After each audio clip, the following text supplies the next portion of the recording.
Hey, what's going on, everybody? It's the Political Brown Kid here. It's November, and Veterans Day has passed. Thank God. This is where I'm going to once again lose people, and to be honest with you, I don't care because I'm telling the truth. I care, to be honest with you, because people need to hear the truth. The one sad part about this whole thing is Furious Styles in Boys in the Hood said it perfectly. Said, "Black man does not belong in the white man's army," and he doesn't to this day. But you see more and more black people becoming aligned with the military, and they're so proud. They are so proud. So that's why black people are Jim Jonesing it up. They're sipping in the Kool-Aid, and they are becoming more and more um, military supporting. And it's a sad thing. You look at the United States military, probably the biggest bully on planet Earth. They get a budget of $800 billion per year, almost $1 trillion a year. No one complains about that. Everyone complains about the IRS taking people's taxes. When the IRS actually collects revenue for the government, everyone complains about Agency, Environmental Protection Agency, which tries to keep the water clean and drinkable, potable for individuals. Everyone complains about um, all of these other agencies, Department of Education. You even have Republicans trying to get rid of the Department of Education. Education budgets are continually getting cut, and I'm going to do a whole separate video on education and teachers, the real heroes of this country. Um, but yet, no one says anything about the military's ever increasing budget. And they go around and they pick fights with countries that can't fight back, per se. They can fight back. Anybody can fight back. Me fighting a 3-year-old, that 3-year-old can fight back until I really put my full force on that 3-year. I know that that's a fight that I can win. And that's what the United States goes around doing. They pick fights with countries that they know they can win. They don't pick fights with countries that have either a zero sum mindset, like what North Korea, because they know North Korea, they know that that joker is ready, willing, and able to do anything, and he is sitting on an arsenal and he's willing to use it. They're not going to pick on countries like that. They're not going to pick on Russia. They're not trying to get into a fight with Russia. So they do little backhanded sly stuff like supporting other countries that are fighting Russia. They're not going to pick on Great Britain or all these other countries. They go over and pick on Middle Eastern countries that all they have is sticks, stones, and a couple of bombs. And our military does this. And the worst part about it is military supports these actions. So let me give you an example. I know you guys are hating on me right now. I don't care. But the bottom line is this. When Bernie Madoff, and I'm going to use Bernie Madoff as an example. Everyone knows Bernie Madoff went over and, he had this Ponzi scheme going on. What people don't realize is that Bernie Madoff's staff got blamed. His secretary, I believe his secretary got fired or she couldn't get a job.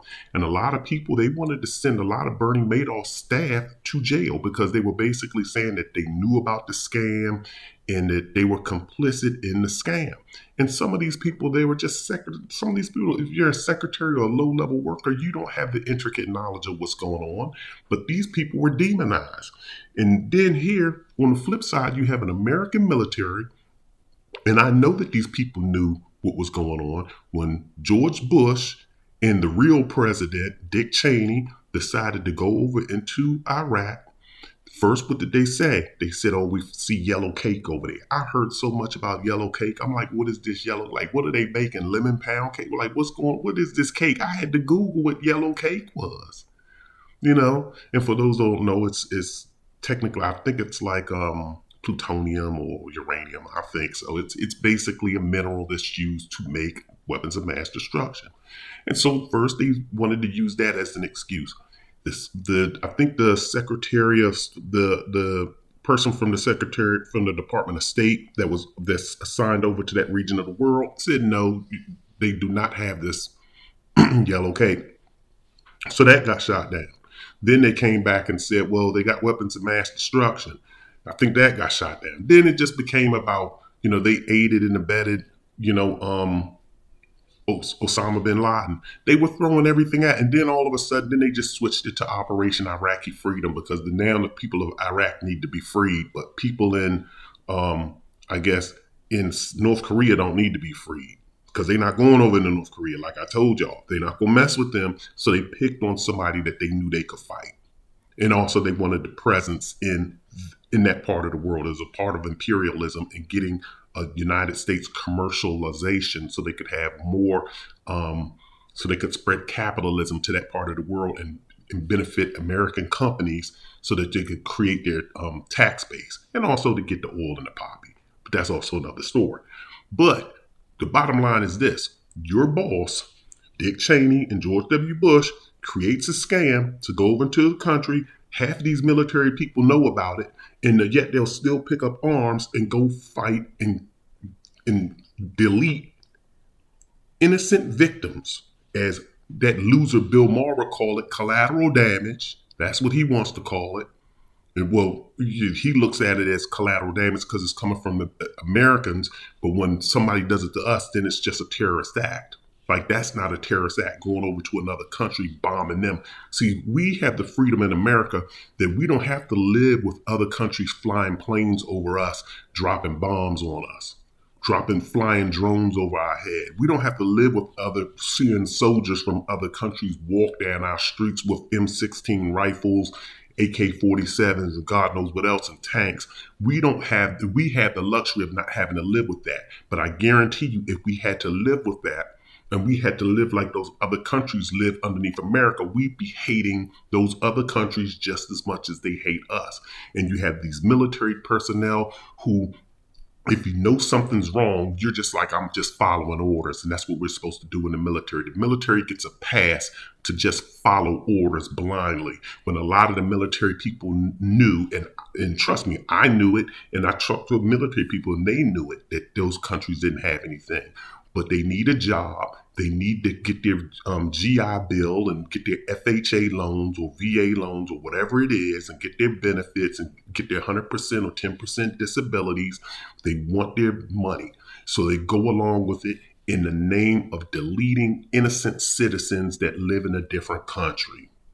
You had that football player, I forgot his name. Everybody praised him. I think he played for the Arizona Cardinals. Football wasn't satisfying to him, so he decided to run and pick up a gun and go over to another country and decide to put other citizens, civilians, in harm's way with his presence, and he got himself taken off the planet through friendly fire. Can't blame that on the Iraqis. He got himself taken out of this universe through friendly fire. Now he's somewhere floating around in the cosmos. Hey, the only person that you can look back in history, I shouldn't say the only person, but the only notable thing that I can point to is Muhammad Ali saying, those people haven't done anything to me. I'm not picking up any weapons. Those people over there never called me the N-word. I'm not fighting. Y'all are my oppressors. And he stood on principle. And these people in today's military don't stand on principle. But yet, the military actually makes you want to hate them. They really do. Because when you look at it, and what a lot of people don't realize is this. If you look at how football has integrated the military into the football game, into the whole football ritual, it was literally, I hated the word sickening, but it was literally sickening. It really made my blood boil. Because just as though all of these good Christian white folks don't want to hear Black Lives Matter at a basketball game or at a football game, just like they don't want to see people kneeling at a football game or a basketball game, I don't want to see the national anthem at a football game or basketball game.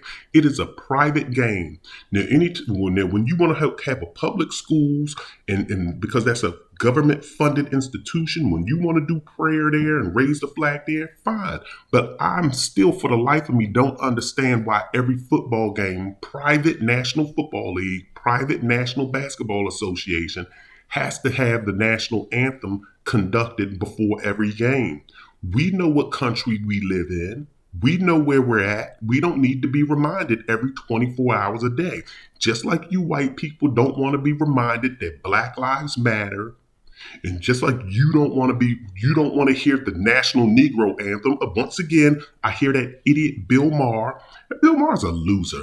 Don't even get me started on him. But he went on and ranted about the national Negro anthem when it was incorporated, I think, was it last year's Super Bowl or during some event they incorporated that national Negro anthem in before that. And people were up in arms about that. Well, if you can be up in arms about that, I can be up in arms about hearing the regular national anthem. And but what a lot of you people don't realize, because you're probably slow or you probably didn't make the connection, is this. If for those of people who are old enough to know this, you'll know that before, like around the 1980s and even the 1990s, football, 1 minute the game was not on TV. The next minute you would see the commentators in the booth like, yeah, now the kickoff is coming. We're lining up for the kickoff and we're off. You never saw the national anthem on television. You never saw the military marching around on the field. You never saw a big flag that covers the whole football field. And you never saw this whole military ritual at games back in the 80s, 90s, and beforehand. It all started when George Bush went to war with Iraq. Basically, what the military did was this. They wanted to, they learned from history. Because what a lot of you people don't realize is when America went over to Vietnam and fought the Vietnamese, when the American soldiers came back home, they were spat on, they were treated like crap. They did not get this hero's welcome. They were treated cruelly because a lot of people were against the Vietnam War. So America, fast forward to 2001, 2003, whenever we went over to Iraq, with George Bush and Dick Cheney on their orders, who, by the way, didn't face any war crimes, they went over, they learned, and the military said, well, look, we need to create some patriotism behind this. And so what better way to create patriotism behind something? And as I told you people before, if you're listening to me, the best way you control the masses is through the military, the government, through politics, the military, and the media. The media. And what bigger media do you have than to have a bunch of your favorite celebrities and your favorite pastime supporting and promoting the thing that you want them to buy into? So what they did was they said, look, we're going to pay the National Football League X amount of dollars, and you can look this up. Look it up. My facts may be a little bit off, and I'm providing that stipulation in just in case I'm off, and I'm just trying to do that to cover myself legally, I guess. But the military entered into a financial agreement with the National Football League, paid them a certain amount of money for these rituals to be incorporated into the games. So that's why you see all of these rituals occurring. Now, you don't see, now it's 2023, and you really don't see it on TV all like that. And I think that's because American people got sick of it. But beforehand, they're doing all of this stuff. And it's just, and not only that, if you actually go to a football game, I went to one game. I really don't go to football games. I went to one football game. And what people don't see is a bunch of military people being paraded out. We have to celebrate them during the intermissions. While y'all are watching commercial breaks, we're watching military people come out onto the football field and take their oath to be sworn into the military, and everybody's standing up clapping for them. We're watching military people being paraded out onto the field and given a lifetime supply of chocolate or toilet paper or cookies or Easter eggs. I had no idea what these people were being given, but they're just given so much. So for the military, and then every time you have to see a military person, what do people say? Thank you for your service. Like other people don't serve this country. Like your trash man does not serve your country. Picking up your funky trash every day. Let your trash not get picked up for 2 weeks. And let's see who you gonna really want to thank. Let's see that. Guaranteed, let your Starbucks workers stop working at Starbucks.